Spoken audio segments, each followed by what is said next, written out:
Bienvenue à toutes et à tous pour ce forum du lundi 11 avril.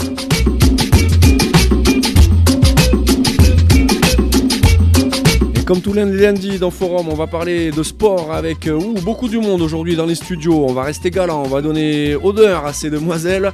En l'occurrence, Romane Telesforo qui est avec nous. Bonjour Romane. Bonjour à tous. Romane, chargée de communication à la mairie de l'Île-Jourdain et à la communauté de communes de la Gascogne toulousaine. Elle est en plus venue accompagnée d'une stagiaire, Sabrina Dumas. Bonjour Sabrina. Bonjour. Sabrina et Romane vont nous parler du Tour de France à l'Île-Jourdain, ou plus exactement, nous rappeler que pour le passage et le départ du Tour de France le 8 juillet, eh bien on recherche des bénévoles pour venir donner un coup de main. Il va se passer plein de choses ce jour-là. C'est le moment de vous renseigner et pourquoi pas de vous rendre disponible. On voit ça dans un instant. Dans le studio de Radio Fil de l'eau aujourd'hui, je retrouve également Flavio qui est avec nous. Salut Flavio. Bonjour à tous. Flavio, c'est le basketteur de service, ça tombe bien, l'USBL a gagné, c'est très bien. On va pouvoir parler de basket tout à l'heure. À tout à l'heure Flavio. Xavier, série de Sporties, est également avec nous. Salut Xavier. Bonjour. Xavier, toujours prêt à commenter les résultats et l'actualité sportive. Un joli petit plateau pour ce forum des sports du lundi. À tout de suite tout le monde. Un petit peu plus tard dans l'émission, le petit point météo avec Kevin. Et au programme, une météo plutôt belle avec un petit risque d'orage quand même. En fin d'émission, quelques bons plans sortis à noter sur votre agenda. Et pour ce qui est de la nouveauté musicale du jour, il s'agit du lyonnais Fake, de la pop folk.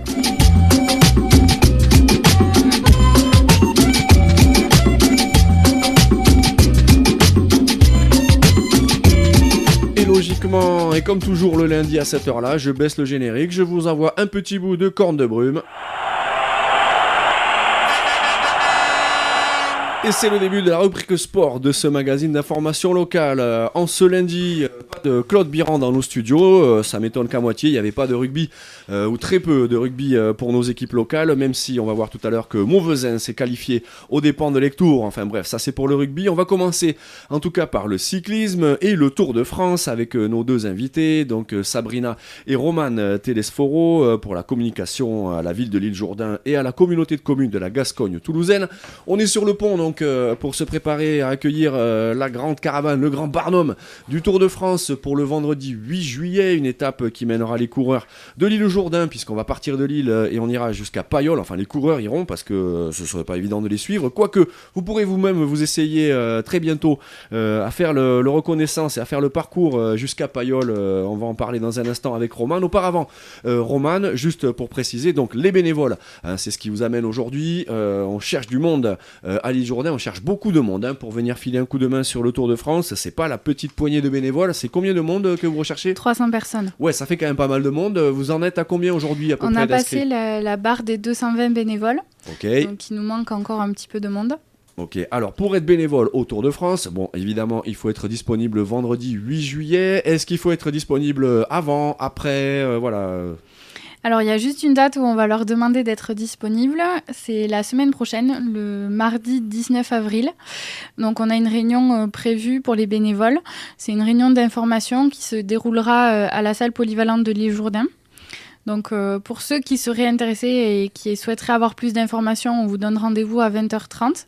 Donc, durant cette réunion, on va parler des différentes zones d'animation qu'il y a sur la commune. Oui, parce que la commune va être transformée complètement à l'Île-Jourdain ce jour-là. Complètement. Ouais. J'en parlerai un peu plus en détail après. Ouais. Donc, durant cette réunion, notre but, c'est que chaque bénévole puisse s'inscrire dans la commission qui l'intéresse. Et je vais donner la parole à Sabrina qui va vous parler un peu plus des commissions qu'on propose aux bénévoles. Eh ben, on t'écoute, Sabrina. Donc, on propose 4 commissions. Donc, les bénévoles pourront s'inscrire à la restauration, à l'animation, à la sécurité, mais aussi à la commission communication. Ok.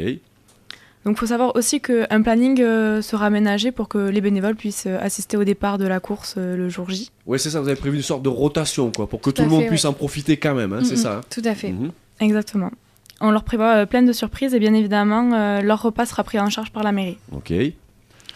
Après, donc ces bénévoles, à notre dernière intervention, tu nous avais posé la question, Laurent, de est-ce qu'il faut être lillois pour être bénévole? Oui. Donc non, on est toujours au même point, c'est ouvert à tous. Bien sûr, il faut être intéressé par l'événement. Après, on a eu beaucoup de retours de parents dont les enfants voulaient être bénévoles. Oui. Donc il faut savoir qu'on n'a pas de limite d'âge. On a vu à peu près, on pense qu'à partir de 10 ans, les enfants peuvent être bénévoles. Il nous faudra simplement une décharge parentale pour le jour J. Ok. Donc pas de limite d'âge, pas de critères géographiques non plus finalement. Pour ce qui est des commissions, Sabrina, tu nous as dit à l'instant les 4 commissions, les 4 grands pôles de boulot pour ces bénévoles. Est-ce qu'il y a clairement des commissions qui ont plus de besoins que d'autres? Alors moi je pense à la commission sécurité. Oui. Ils ont plus de besoins que les autres commissions, sachant qu'on a englobé plusieurs missions dans la commission sécurité. Oui. Ça va être beaucoup d'accueil, de direction, de choses comme ça, surtout de renseignements et d'informations. Donc en fait, la commission sécurité a besoin de beaucoup de monde, mais elle se raccroche un peu à la commission communication pour tout ce qui est information au public, etc. Oui. Après, la commission sécurité travaille très très dur en ce moment parce que donc on attend 25 000 personnes le jour J et donc il y a beaucoup de voitures à garer, etc. Donc on travaille sur tout l'aménagement de la commune au niveau des parkings, etc. Donc c'est pour ça qu'on va avoir besoin de beaucoup de monde pour cette commission-là. Ok, donc c'est des dimensions logistiques, des dimensions de sécurité, mais également c'est il faut être hôtesse quelque part, c'est ça hein? Oui, c'est un peu ça. Enfin, après, on a beaucoup de bénévoles qui sont ravis de pouvoir participer à cet événement. Donc voilà, c'est surtout être de bonne humeur et avoir envie de partager ce moment avec le public. Une sorte d'ambassadeur ou ambassadrice du territoire, c'est ça? Tout à fait. Ok, alors ça c'est pour la commission sécurité, peut-être un petit mot sur les autres travails qui attendent les membres des autres commissions? Alors, travaux, pardon, en français. En ce qui concerne la commission communication, on peut en parler un petit peu puisque c'est nous qui allons travailler directement avec les bénévoles. Donc, l'information importante aussi, c'est que les différentes commissions ont des directeurs de commission. Donc, après, on en parlera un peu plus à la réunion bénévole. Mais du coup, après, chaque bénévole va être séparé dans un groupe et on se verra vraiment après tous ensemble le jour J. Voilà, pour la commission communication, donc ça va être beaucoup d'animation parce qu'on a des petites surprises qui sont prévues, on peut pas vous en parler parce que c'est pas fixé. Elle ménage ses effets. Ça va être pas mal d'informations. On cherche aussi s'il y a des jeunes qui sont intéressés pour participer à nos posts sur les réseaux sociaux. Parce qu'on va avoir une petite partie community management où c'est qu'on va faire un petit bureau à la com où c'est que les gens posteront sur les réseaux sociaux, etc. Donc s'il y a des jeunes lillois ou autres qui sont intéressés, c'est beaucoup de choses comme ça. Les anciens aussi peuvent, mais bon. Voilà. C'est sûr que ça... faire 2 groupes. Un groupe d'anciens d'un côté, et puis avec le Minitel, il reste des choses à faire. Et puis un groupe de ça jeunes. Paraît effectivement un boulot qui ira bien pour des jeunes, effectivement. Là, pareil, un jeune mineur, mais avec autorisation parentale. Oui, tout à fait. Ok, ça c'est pour la commission communication, il y en a d'autres? Oui, il y a la restauration aussi, ça on peut pas trop en parler parce que pour l'instant encore on n'est pas fixé, on attend les derniers détails, mais ce sera sûrement vente de produits gastronomiques ou des choses comme ça. Voilà, après je tiens vraiment à insister sur le fait qu'on va mettre un planning en place. Dans tous les cas, quand les coureurs partent, tout le monde va être mobilisé autour des coureurs, donc les bénévoles assisteront forcément au départ des coureurs. Ok, voilà. Alors il manque encore, si j'ai bien compté, à peu près 80 bénévoles finalement. Oui, tout à fait. Vous n'êtes pas loin de l'objectif là, j'imagine. On n'est pas loin, on est ravis d'avoir passé déjà la barre des 200. Après il nous en manque encore quelques-uns, mais on est positif sur ce point-là. Xavier? Est-ce que vous avez des liens avec l'étape d'avant ou d'après? Vous savez comment ils s'organisent? Est-ce que c'est 300 bénévoles par exemple, c'est la moyenne à chaque étape ou... Alors pas du tout. Nous c'est le nombre qu'on a fixé à peu près selon les animations qui sont prévues. Il n'y a pas de nombre qui est fixé sur les étapes. L'organisateur du tour nous impose rien du tout. Nous, c'est par rapport à toutes les animations qu'on a prévues, en fait, qu'on a fixé ce chiffre-là. Mais je sais qu'il y a des communes qui font aucune animation autour du tour, en fait, qui ont simplement l'étape qui part de chez eux et c'est tout. Nous, c'est vrai qu'on a choisi de faire différents points d'animation sur la commune. C'est pour ça qu'on a besoin d'autant de monde. On met le paquet. Voilà. C'est-à-dire qu'en même temps, on a compris aussi que c'était un bon moment pour capitaliser quelque part autour de ce passage du Tour de France, clairement. Tout à fait. Roman, si j'ai bien compté, tu nous as expliqué le boulot de 3 commissions. Il en manque une, me semble-t-il, sur les bénévoles. Animation, ça doit être ça, non? L'administration. L'animation. Alors l'animation, parce qu'on va revenir à cette transformation de l'île Jourdain. Ce jour-là, la ville va être complètement métamorphosée. Tu peux nous expliquer un petit C'est peu? Las Vegas. Ouais, peut-être pas, mais... La semaine dernière, quelqu'un a dit que pour une journée, l'île Jourdain allait être le centre du monde au niveau des médias. Ah, bah, c'est Du moins, sûr. les médias qui se concentrent c'est sûr, sur le Tour de France, et c'est c'est sûr. pas faux. Ce matin-là, au départ de l'étape, c'est sûr qu'il va y avoir 4000 médias. 2800 journalistes, je crois, qui vont dire ça. tous ce jour-là l'île Jourdain dans plein de langues. Enfin, en île Jourdain, ils vont essayer de le dire plus exactement, mais ça va être sur plein d'antennes dans le monde entier, hein, c'est clair. Alors la ville, justement. Alors Romain. la ville, donc au niveau de la place de l'hôtel de ville, on a toutes les animations vélo. Donc je peux vous en citer quelques-unes et on garde encore une fois une petite part de surprise. Donc on a un tour de billes qui sera réservé aux enfants. Donc c'est, vous savez, les petits cyclistes Avec du sable. Voilà, Dans avec le du sable. On a des Que de home trainers. souvenirs. Que de souvenirs. On a des home trainers et l'objectif des spectateurs du jour J, ça va être d'aller plus vite que les coureurs. Donc sur ces fameux home trainers, en fait, on va se relayer et l'objectif, ça sera d'arriver au lac de Pailleul avant les coureurs. Donc une série de sprints sur home trainer pour essayer de les ça tenir. va être sympa, on verra si on arrive à atteindre, C'est à rigolo. atteindre C'est l'idée de l'objectif. l'île Jourdain ou c'est quelque chose qui circule et que vous avez repris? J'en ai aucune idée. C'est une idée qui nous a été proposée par Denis Briscadieu, donc qui est Et Cyclolab. voilà, et Cyclolab Ouais. qui sont C'est à rigolo. fond dans le vélo.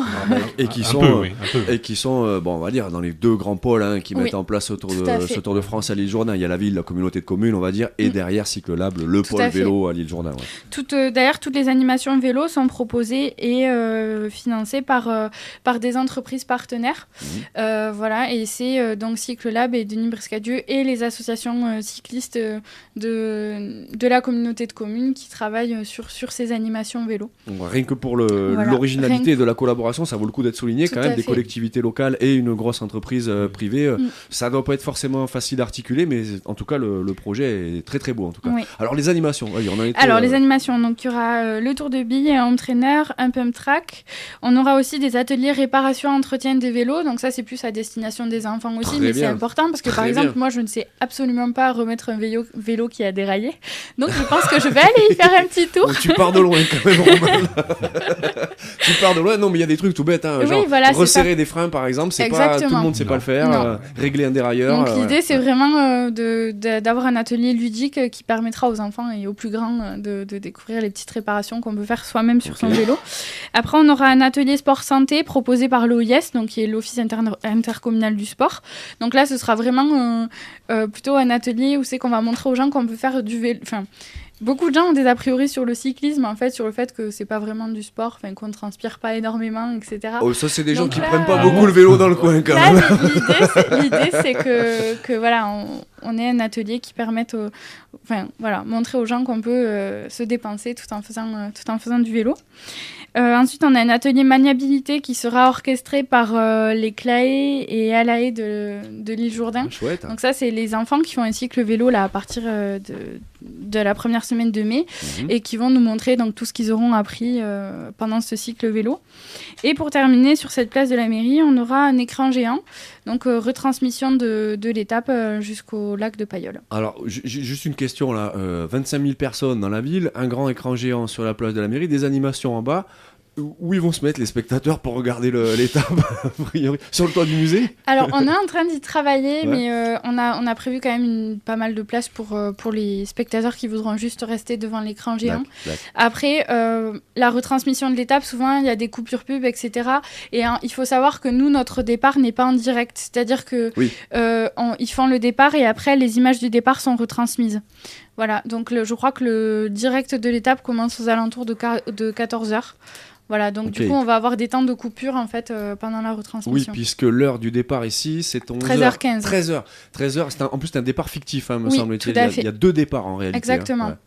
On a un départ donc fictif d'en bas de l'esplanade à 13h15 et ensuite on a le vrai départ qui est un peu plus éloigné sur la route de Saint-Matan. Le lieu dit Antio, me semble-t-il. Voilà, exactement. tout à fait. Ok. Ça promet, ça fait du monde. Pour ce qui est des bénévoles, quand même, on va revenir à eux, puisqu'aujourd'hui, c'est quand même bien ça qui vous amène. On aura le temps d'en parler, des animations, etc. Oui. Donc, les bénévoles, si on est intéressé, donc réunion mardi 19 à 20h30 à la salle polyvalente de l'île Jourdain. On peut peut-être venir se faire connaître auparavant quand même, Romane? Oui, tout à fait. Si jamais il y en a qui ont entendu notre petit appel et qui seraient intéressés, les inscriptions sont possibles à l'accueil de la mairie, à l'office de tourisme ou par mail à l'adresse suivante bénévole.iljourdain.tdf@gmail.com. Voilà, ça c'est dit. Ce qu'on peut préciser également, c'est que vous pouvez quand même donner un petit coup de main à l'organisation du Tour de France sans être forcément bénévole le jour même. Il y a pas mal de possibilités de vous impliquer. Je pense par exemple à la collecte des vieux vélos. Il me semble avoir vu passer sur les réseaux sociaux pas mal de photos de vélos qui sont déjà peints en jaune. Tout à fait. Il en faut encore des vélos? Il en faut encore et on va commencer à installer les premiers là, normalement la semaine prochaine. Donc vous allez voir l'île Jourdain se décorer de vélos jaunes petit à petit. Ça tombe bien, le colza monte dans les champs, on va être pile poil dans les tons là, parfait. Pour ce qui est également de la fourniture de matériel, on peut éventuellement se rendre, si on a des archives, autour du vélodrome, me semble-t-il, du Placia. Oui, tout à fait. Il y a une exposition qui va être réalisée, donc c'est Madame Angèle Tulliès qui travaille dessus. Donc tous les documents peuvent être envoyés soit au service com de la mairie ou déposés à l'accueil de la mairie. Et après, on va travailler sur une exposition qui sera à l'intérieur du musée Campanaire. Mmh. Ok, donc si on a des photos, des affiches, des tickets de concert ou autre, tout document qui retrace la grande et longue histoire du vélodrome du Placia à l'île Jourdain, n'hésitez pas à vous faire connaître. Là, pour le coup, c'est à la mairie, c'est ça, Romane? Oui, tout à fait, oui. À la mairie de l'île Jourdain. Autre chose également, pour ce qui est de cette grande journée du 8 juillet et du départ, tu disais, Romane, 25 000 personnes, plusieurs pôles dans la ville. Il y a également, on en parlait un peu tout à l'heure, un énorme pôle média, puisque le Barnum du Tour de France, c'est des milliers de journalistes qui viennent. Ils seront où, tous ces journalistes? Alors, tous ces journalistes, donc, il faut savoir qu'on a donc différentes zones d'animation. La place de l'Hôtel de Ville dont je vous ai parlé tout à l'heure, la place Gambetta dont Sabrina vous en parlera un petit peu après. Et ensuite, on a à l'esplanade des Pyrénées, on a toute la partie média. C'est-à-dire qu'on a France Télévisions qui vient faire son émission Village Départ sur cette esplanade. Avec Laurent Luyat. Avec Laurent Luyat, Nathalie Nguyen et Cyril Ferraud. Et ensuite, donc nous, là, on aura un stand presse où c'est qu'on accueille les journalistes. Il faut savoir que donc il y a les journalistes accrédités et non accrédités. Oui. Les journalistes accrédités vont rentrer dans la zone VIP qui est orchestrée par ASO, Amaury Sport Organization, l'organisateur du Tour. Et ensuite, on a donc cette petite zone presse que nous on met en place pour les journalistes qui ne sont pas accrédités. Voilà, les journalistes locaux, qui soient locaux ici ou même au Royaume-Uni, Espagne, etc. Ok, Xavier. Et cette rumeur d'une voiture spéciale radio fil de l'eau qui ouvrirait l'étape devant les coureurs, est-ce que c'est vraiment une rumeur? Non, on en est où? C'est un pédalo sur la Save. C'est pas pareil. C'est pas pareil. Et Laurent s'entraîne déjà. Ouais, non, mais carrément sur le lac, là. Tu me vois pas tous les jours, là. Ok. Bon, je crois qu'on a à peu près une idée de ce qui nous attend. On imagine bien que ça va être énorme ce jour-là. J'ai quand même une dernière question, également une question très pratique pour les Lillois, qui, eux, quelque part, vont un petit peu subir le truc. Il y a tous ceux qui vont être passionnés, qui ont adoré voir leur ville retourner ce jour-là avec tout ce monde-là. Il y en a aussi qui vont peut-être finalement être confrontés à des petits problèmes d'accès, tout simplement. Comment ça va se passer pour ces gens-là? Alors, déjà, on a listé tous les riverains qui seraient concernés par la fermeture de la voie publique. Okay. Donc, tous ceux-là vont recevoir un courrier normalement au début du mois de mai pour être informés. Ensuite, on va publier un magazine du Tour. Donc c'est un magazine qui contiendra toutes les informations concernant la journée, donc tout l'aspect sécuritaire, parking, etc. Ce sera très précis avec un plan qu'on pourra retirer du magazine, etc. On y travaille. Voilà, ce magazine sera distribué. Donc comme les Nouvelles Lilloises, je prends l'exemple du magazine communal, il sera distribué à tous les habitants de la communauté de communes. Ok. Voilà. Okay. Et après, on fera une diffusion à plus grande échelle au niveau du Gers, de la Haute-Garonne, etc. Mais ça, c'est nous qui nous en chargeons. Mais en tout cas, ce sera distribué à tous les Lillois et tous les habitants de la communauté de communes qui vont être concernés par ce blocage de la ville le jour J. C'est ça, parce que ce vendredi 8 juillet à 11h midi, c'est pas là que je vais faire mes courses. Quoi. Non, voilà, tout à fait. Voilà. Ok. On note bien. Ok, ça c'est vu. Quoi d'autre à dire? Quelque chose aussi sur la place Gambetta. On n'a pas fini de détailler ce qui allait se passer. Je crois que c'est pour toi, Sabrina, me semble-t-il. Exactement. Alors sur la place Gambetta, on va accueillir plusieurs stands qui vont représenter donc, les commerçants locaux qui pourront y vendre leurs produits. On va retrouver aussi des stands institutionnels. Donc là, c'est par exemple le département, la communauté de communes. On va retrouver aussi 5 stands de l'UVUP, donc c'est un village, un produit. Et un stand occitan qui fera le lien aussi avec l'animation occitane qu'on trouvera place de la Marquise. Juste une semaine après Escoto, ils vont être chauds les Occitans là. Ok, ben voilà. Et du coup, on en profite en parlant de ce village lillois, gersois, place Gambetta, qu'on cherche encore des commerçants locaux qui pourraient être intéressés pour participer à ce village. Quels sont les critères? Alors, ils sont pas tout à fait définis. C'est vraiment l'idée, c'est vraiment de mettre en avant tout ce qui est savoir-faire lillois, gersois. Ouais. Voilà. Ok. Donc que ce soit gastronomie, que ce soit artisanat, c'est l'idée. Ok, parfait, merci Roman. Roman Telesforo, chargé de com à la mairie de l'Île-Jourdain et à la communauté de communes de la Gascogne toulousaine.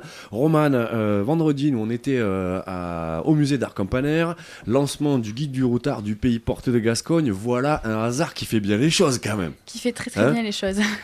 Un guide du routard qui sort juste avant les 25 000 personnes qui arrivent à l'Île-Jourdain pour le Tour de France. Voilà plutôt une bonne nouvelle pour les acteurs touristiques du coin quand même. Oui, tout à fait, oui. Okay. Et on était aussi, nous, présentes sur le salon des rencontres du tourisme gersois, jeudi, qui sont tenues à Saint-Martin. Donc on était là-bas pour faire évidemment la promotion du tour en collaboration avec l'Office de tourisme de la Gascogne toulousaine. Et ça bosse dans l'ombre en attendant donc ce Tour de France qui partira, donc je vous le rappelle si vous n'êtes pas encore au courant, vendredi 8 juillet de l'Île-Jourdain, ça sera en plus en direct à la télé, et donc si vous voulez vous inscrire pour rejoindre l'équipe des bénévoles de ce Tour de France à l'Île-Jourdain, vous pouvez vous adresser soit à l'Office de tourisme de la Gascogne toulousaine au bord du lac, soit à la mairie, sur la place de la mairie, ça tombe bien, ou vous venez directement mercredi 19 à 20h30, mardi 19 à 20h30 à la salle polyvalente de l'Île-Jourdain.